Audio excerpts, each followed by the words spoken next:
With a past unrivaled in intellectual richness, with true claim to the very meaning of the finest pulses of the human heart and mind, we stand with respect before Greece, the very foundation of Western civilization.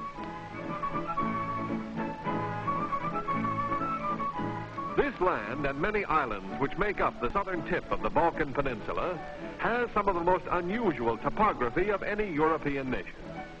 Here the abundant stone of the surrounding hills paves the streets and walls the houses for people who live in picturesque mountain villages, where the colorful costumes of this ancient and historical land are still a part of the everyday scene.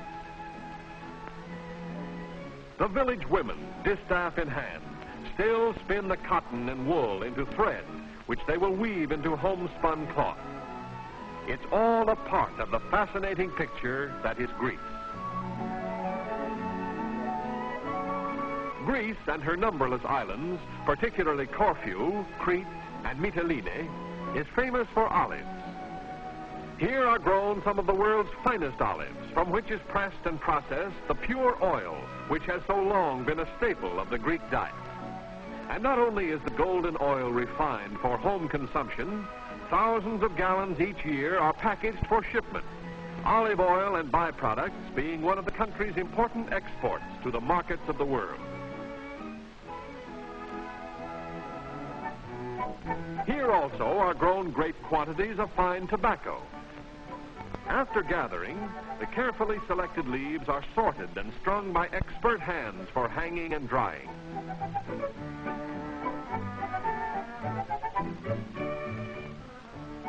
At the conclusion of the drying process, the golden leaf will be sent to warehouses, there to be sorted, graded, and fermented before delivery to its ultimate destination, one of Greece's many cigarette factories. The manufacture of cigarettes is one of Greece's most important industries, employing hundreds of workers, mostly women, who turn out millions of packages under modern production methods.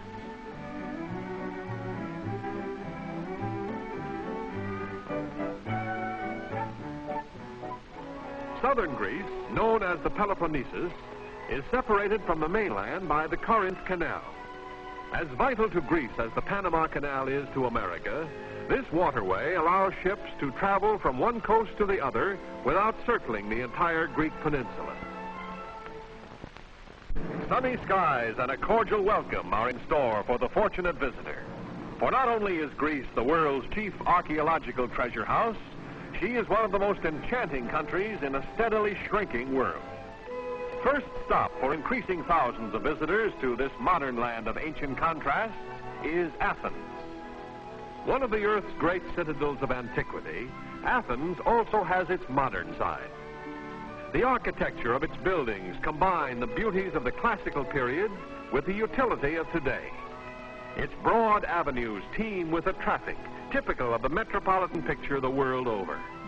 Its pedestrian flow is composed of people who are traditionally nationalistic and deeply religious, the great majority belonging to the Eastern or Orthodox Church. The University of Athens, great cultural center of a land long renowned as a creator of world culture. The imposing Parliament building, in front of which is the memorial to Greece's unknown soldier. On constant guard are the colorfully costumed Evzones, wearing the white pleated kilts, which have been adopted as a national costume.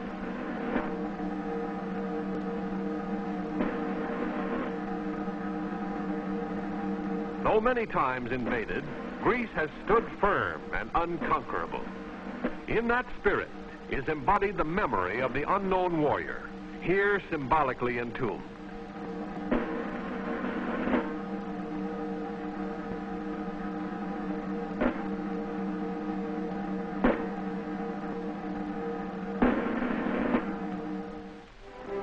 The King's Palace, residence of the chief executive of this crowned republic.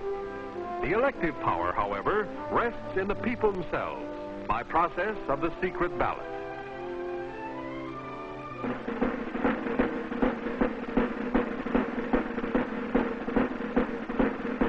And And these Evzones form the King's Royal Honor Guard.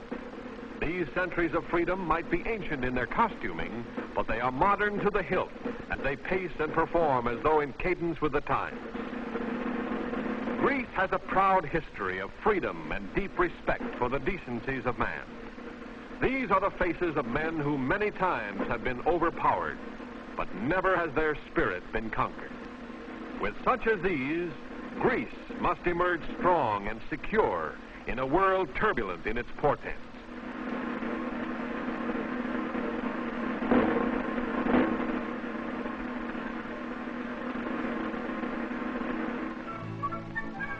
Greece is indeed the land of sunny seas and blue skies. Her temperate climate the beck and call to those who would revel in the sun. Yes, in this land the trend is always to the out of doors, and the youth of the nation take advantage of nature's bountiful gifts to disport themselves against a background of antiquity which is their proud and honored birthright. Kids will be kids, whether the place is Coney Island, Lake Michigan, Catalina, or the sunny slopes of Greece. Just beyond and above modern Athens is the Acropolis, crowned by the Parthenon, one of the most famous of all Hellenic monuments, and certainly one of the most beautiful ever created by the mind and hand of man.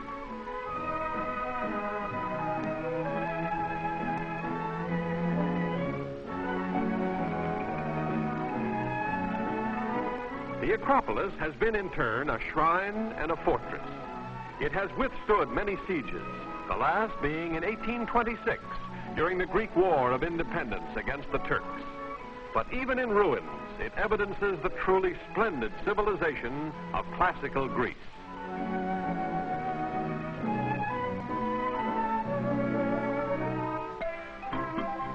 And among the ancients, we moderns taking those snapshots to show the folks back home. Nearby is the Olympian Temple of Zeus, completed by the Roman Emperor Adrian in the 2nd century A.D. Although Greece lost her political independence to the Romans, she continued to be the intellectual and artistic center of the Roman and Hellenic world. It was during this period that Roman emperors and senators endowed Athens with many of her splendid buildings. On an elevation a mile northwest of the Acropolis, a group of unknown artists built a smaller Parthenon known as the Theseum. According to some archaeologists, the Theseum might have been the temple of Vulcan, the god of fire. The Greeks are renowned for their art, drama, philosophy, mathematics, and their mythology. But Greece has given far more to the world than her culture. She has given to it the precious principles of democracy. Today, Greece rises once again in all her proud and perennial glory to take her honored place among those liberty-loving nations which are mankind's bright and only shining hope in this world of ours.